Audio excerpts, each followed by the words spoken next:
जो वहां महिलाएं थी उन्होंने भी पूजा पाठ की थी और आपने जब भूमि पूजन हो रहा था उस समय की तस्वीरें भी आपने दिखाई थी। उन्होंने भी कहा था कि बहुत जरूरी है। अब जब इसके लिंटर की ढलाई हो रही है, क्या लग रहा है और क्या एरिया रखा गया है इसका?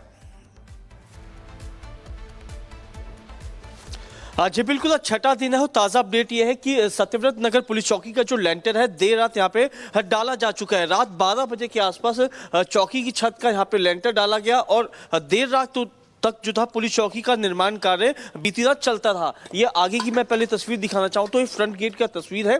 यहाँ पे जो है बाकायदा जो गेट का जो एंट्रेंस है उसको यहाँ पे तैयार किया जा रहा है। इसके साथ ही इस चौकी के साथ में ये बाहर की तरफ जो बड़े बड़े पेड़ है इनको भी लगाने का काम किया जा रहा है। तो कहा जाए लगभग जो है पुलिस चौकी जो है तैयार हो चुकी है, फिनिशिंग का काम जारी है, लेकिन जो ठेकेदार है वो भी मौजूद है। कितना समय लगा, किस तरीके से चौकी को बनाया जा रहा है? सर आज 6 दिन हो चुके हैं, इतनी स्पीड से काम चल रहा है। बिल्कुल मैं इंचार्ज यहाँ का मैं ही हूँ। पूरा काम ऐसा कर रहा था, बिल्कुल फास्ट काम। लेंटर हमने रात डाल दिया 12 बजे। अब इस पर हम एक रद्दा लगाएंगे चारों तरफ। ये पिलर खड़े करने हैं ऊपर को हमें, ये वाला। उसके बाद में बाउंड्री करने के बाद में यहाँ का लेवल तैयार कर देंगे। पेड़ हमने कल ही लगवा दिए। लेंटर को कितना समय बाद खोला जाएगा? 15 दिन बाद। और अभी कितना समय रह चुका चौकी को पूरी तरह तैयार होने में? कम से कम 1 हफ्ता ले लेंगे सर। देखिए लगभग 1 हफ्ता और है चौकी को पूरी तरह फिनिशिंग करने के लिए। लेकिन अंदर की मैं तस्वीरें दिखाना चाहूँ तो बीते 6 दिनों से जो है चौकी का निर्माण कार्य काफ़ी ज़्यादा तेज़ी से चल रहा है। पुलिस चौकी पे राजनीति भी देखने को मिली, क्योंकि ओवीसी ने कहा कि पुलिस चौकी जो है गलत प्रॉपर्टी पे बन रही है क्योंकि वक्फ की प्रॉपर्टी है। लेकिन जब डीएम ने भी यही इसमें साफ तौर पर कहा कि जो दस्तावेज दिखाए गए हैं वो अनरजिस्टर्ड दस्तावेज है, तो इसलिए फिलहाल अभी कोई शख्स जो है इसका प्रॉपर्टी का क्लेम नहीं कर रहा है। लेकिन ये जो देखिए रात के समय 1 बजे के आसपास जो यहाँ पे लाइटिंग की गई, उसके बाद बाकायदा जो सीओ और एडिशनल एसपी मौके पे मौजूद रहे, उन्हीं की देखरेख में जो था छत का लेंटर डाला गया। ये बड़ी बड़ी जो लकड़ की जो फट्टे हैं यहाँ पे इसको सपोर्ट दिया गया है। 15 से 20 दिन बाद जो इस लेंटर को खोला जाएगा। तो कहा जाए चौकी जो है पूरी तरह तैयार हो चुकी है और कड़ी सुरक्षा के बीच जो है पुलिस चौकी का निर्माण कार्य जो है काफी ज्यादा तेजी से चल रहा है। हालांकि आसपास के लोग जो है काफी ज्यादा खुश हैं। लोगों का कहना है कि पुलिस चौकी है, लॉ एंड ऑर्डर मेंटेन रहेगा, इलाके में शांति बनी रहेगी, लोग अपने आप को सुरक्षित जो है वो महसूस कर पाएंगे। और यही वजह है कि निर्माण कार्य जो है काफी ज्यादा तेजी से चल रहा है। 24 घंटे यूपी पुलिस और सेंटर की जो फोर्स है उसको यहाँ पे डिप्लॉय किया गया है, किसी प्रकार की कोई घटना ना हो और माहौल जो है इलाके में शांतिपूर्ण बना रहे। जी बिल्कुल साहिल, आप वहां की तस्वीरें दिखा रहे हैं कि किस तरीके से वहां पर चौकी का काम जो है वो तेजी से चल रहा है। बहुत बहुत शुक्रिया तमाम जानकारी देने के लिए साहिल। और इसी बीच आपको बता दें कि समाजवादी पार्टी के सांसद जियाउर रहमान बर्क की याचिका पर आज सुनवाई होनी है।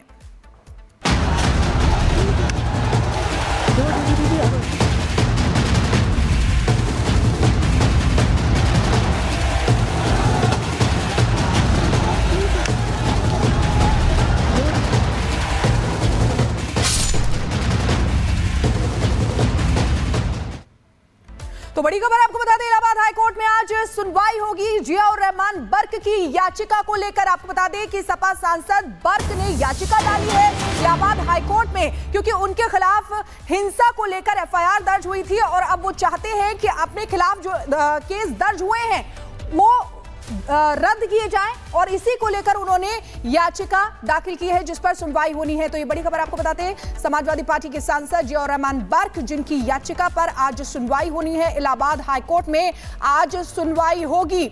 बर्क को अपने खिलाफ दर्ज केस रद्द करने की याचिका उन्होंने डाली है जिस पर सुनवाई होनी है। आपको याद होगा कि किस तरीके से 19 नवंबर को पहली बार सर्वे हुआ था जामा मस्जिद का और उसके बाद 24 नवंबर को जब सर्वे टीम दोबारा जामा मस्जिद में सर्वे करने के लिए पहुंचती है तो वहां हिंसा होती है।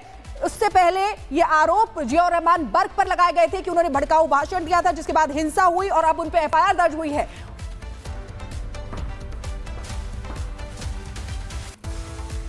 तो बताते आपको कि संभल से समाजवादी पार्टी के सांसद जियाउर रहमान बर्क को कभी भी गिरफ्तार किया जा सकता है। बर्क के खिलाफ संभल पुलिस ने हिंसा करवाने और लोगों को हिंसा करने के लिए उकसाने के मामले में एफआईआर दर्ज की है। हालत यह है कि बर्क गिरफ्तारी से डरे हुए हैं और इलाहाबाद हाईकोर्ट से राहत पाना चाहते हैं कि उनकी गिरफ्तारी ना हो। रिपोर्ट देखिए।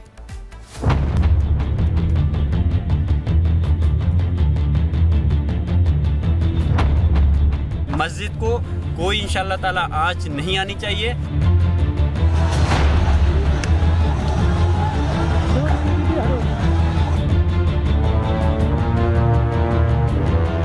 उन्नीस नवंबर को शाही जामा मस्जिद का जब पहली बार सर्वे हुआ था तो सर्वे के बाद 22 नवंबर को बर्क मीडिया के सामने आते हैं और कहते हैं कि जामा मस्जिद को छेड़ा तो माहौल बिगड़ना तय है। ये मस्जिद सैकड़ों साल से है और रहेगी। इस देश के कानून प्लेस ऑफ वर्शिप एक्ट के तहत इस हमारे मस्जिद को कोई इंशाल्लाह ताला आँच नहीं आनी चाहिए। इसके बाद 24 नवंबर को जब सर्वे टीम जामा मस्जिद में सर्वे के लिए पहुंचती है तो वहां हिंसा होती है और करोड़ों रुपए की संपत्ति को नुकसान पहुंचाया जाता है। 4 लोगों की जान भी जाती है। संभल पुलिस का आरोप है कि अखिलेश यादव के सांसद जियाउर रहमान बर्क ने लोगों को भड़काया, इसलिए हिंसा हुई। इसके बाद संभल पुलिस सांसद जियाउर रहमान बर्क को दोषी बनाती है और उनके खिलाफ मामला दर्ज कर लेती है। एफआईआर दर्ज हुई तो बर्क पर गिरफ्तारी की तलवार लटकने लगी और पुलिस की कार्रवाई से बचने के लिए जियाउर रहमान बर्क ने इलाहाबाद हाई कोर्ट का रुख किया। बर्क ने कोर्ट में याचिका लगाकर कहा है कि उनके ऊपर दर्ज एफआईआर गलत है और वो निर्दोष हैं। तो बर्क अब कोर्ट से चाहते हैं कि अदालत एफआईआर को रद्द करे और उन्हें राहत दे। बर्क इस मामले में जल्द से जल्द राहत चाहते हैं क्योंकि बर्क को लगता है अगर देरी हुई तो योगी की पुलिस कभी भी आकर उन्हें गिरफ्तार कर लेगी और गिरफ्तारी हुई तो मुश्किलें बढ़ना तय है। अब सभी की निगाहें इलाहाबाद हाई कोर्ट पर टिकी हैं और इंतजार है कि इलाहाबाद हाई कोर्ट से बर्क को कोई राहत मिलती है या नहीं। Bureau report, Republic Bharat.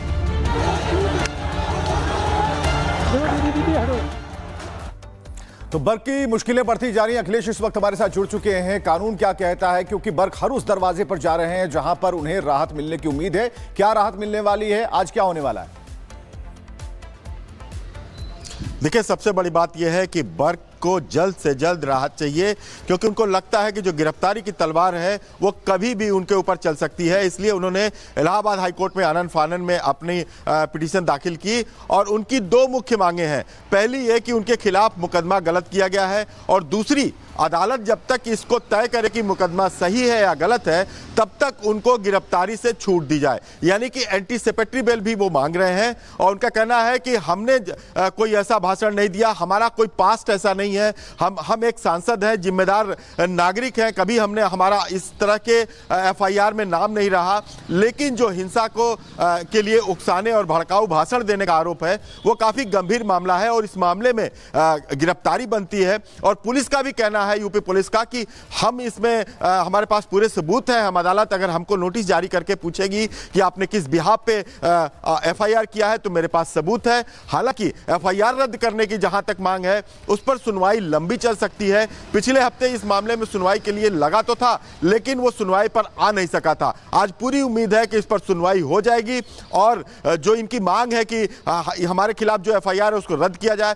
उसमें लंबी सुनवाई की जरूरत होती है। ऐसे में दूसरी मांग इनकी यह है कि जब तक इस मामले की सुनवाई हो तब तक हमें गिरफ्तारी से छूट दी जाए, यानी कि एंटीसिपेटरी बेल दिया जाए। अब देखना है कि हाईकोर्ट किस बिंदु पर इनको राहत देता है या नहीं देता है, क्योंकि उस समय पुलिस को भी अपना जवाब देना होगा, पुलिस को भी अपनी बात रखनी होगी और दोनों की बातों को सुनने के बाद ही कोर्ट एक फैसला लेगा कि क्या वाकई में जियाउद्दीन रहमान को वर्क को कोई राहत दी जाए या न दी जाए। दे रहे हैं और सभी की निगाहें इस पर टिकी हुई हैं कि आखिर आगे क्या होता है। बहुत बहुत शुक्रिया हमारे साथ जुड़ने के लिए और तमाम जानकारी देने के लिए।